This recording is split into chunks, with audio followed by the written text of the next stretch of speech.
The other thing you've got to think about when you're considering the military aspect of civil war is the individuals. You could say men, but of course women come into play as well. What individuals influence the war's outcome and why? And this is really very important. It's not just about the leaders, people like Abraham Lincoln and Jefferson Davis, who was the president of the Confederacy. It's not just about Ulysses S. Grant and Robert E. Lee, or even William Tecumseh Sherman, these famous generals. It's much more about other people, supporting players, if you will. And it's also about the politics of the war. So those are two things that you do have to think about. For the Union, the war begins in chaos. As I've said, they expect it to be very quick, they expect it to be over very, very fast, for the Confederacy to be defeated, for it to come back into the Union. This doesn't happen. But the Union is not set up to fight a major war. America is not like Europe. Europe has been at war for pretty much the whole of the 19th century, so they're pretty used to it, and they could probably do it in their sleep. The Confederacy and the Union cannot do this. The Confederacy have to start everything from scratch, because when the war starts, the Union, unsurprisingly, say, well, I think you'll find the Navy belongs to us. So the Confederacy have got a harder job, but the Union still has the task of trying to pull together a fighting force that's going to be effective, and an organisational force behind that. And this may sound screamingly obvious, but this assumption that many people have, that it was simply the superior numbers that assured the outcome of the American Civil War, was really called into question, of course, in the 1970s, when America was defeated in Vietnam. Because what that showed was it doesn't matter how powerful you are, you can be the most powerful superpower in the world, and you can still be defeated by a group of guerrillas working in the jungle, sniping at you. So what became known as Vietnam Syndrome in terms of history caused a reassessment of the American Civil War. So it was no longer quite as easy and straightforward to say the Union won because there were more of them. I mean, Ulysses S. Grant was very angry when he heard that kind of thing said, when he stressed how hard the fighting was. But in practical terms, historians realised it just wasn't a tenable position. So you've got to move away from the numbers being the whole story. So what's the other part of the story? Well, part of it is a practical one. It's about the gradual build-up of an organisation, which perhaps doesn't sound particularly sexy, but it was very, very important. At the beginning, the Union could barely get uniforms to the troops. By the time that General Sherman does his very famous March to the Sea, when he gets there, when he gets to the coast, having marched through Georgia and the Carolinas, what he finds is the Union Quartermaster's Department has arranged to meet him there with fresh uniforms, with fresh supplies.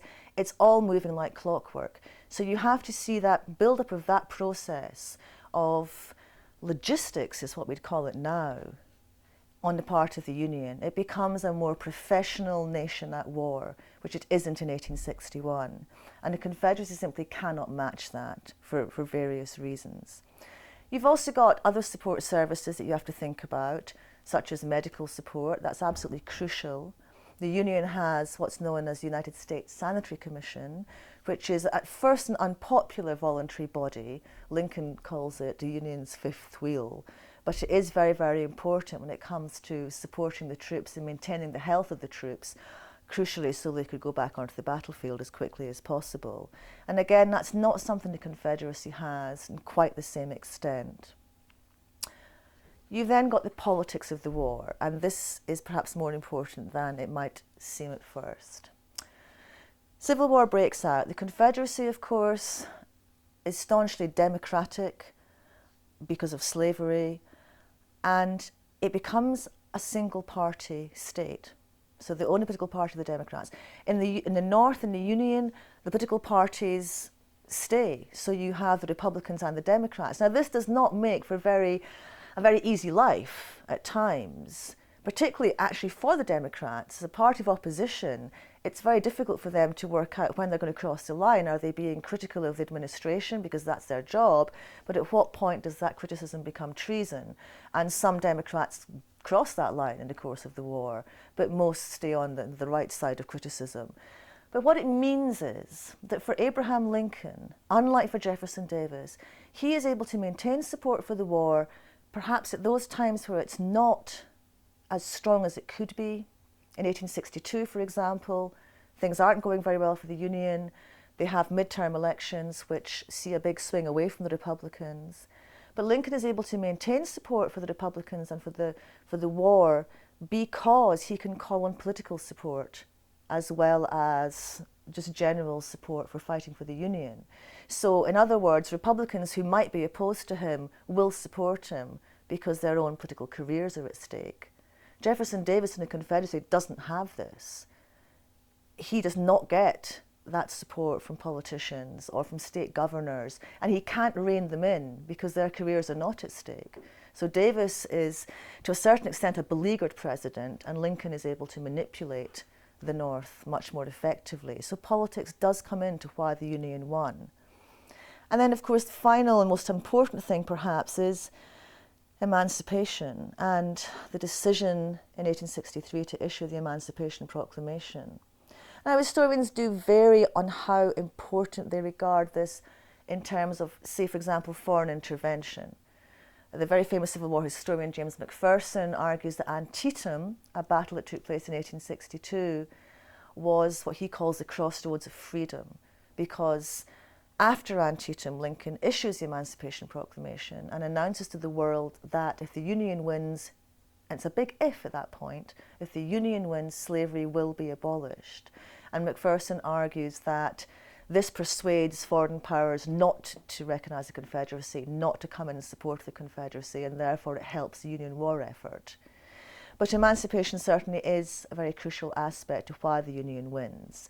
In purely numerical terms, about 100,000 African American troops fight for the Union. So it doesn't swing the tide of war in that sense, but it's more the implications. By 1863, you're looking at drafts in both the Union and the Confederacy. The drafts are not popular. In fact, in New York in 1863, there are what are known as New York City draft riots, which become race riots, absolutely terrible situation held in New York. But Lincoln is able to maintain support for the Union by saying to white racists, well, you say you won't fight to free African Americans. Well, don't fight them, but they're perfectly happy to fight for you. And of course, that went to the heart of the issue. And also he was able to say, for every black man in uniform, that's perhaps one white man who's not going to end up being shot. So he's able to pull together those who oppose slavery morally, and he's able to bring them with extreme racists to support the Union war effort. So the individuals that are involved are very important to consider exactly what's going on when it comes to answering the question of why the Union actually won the Civil War.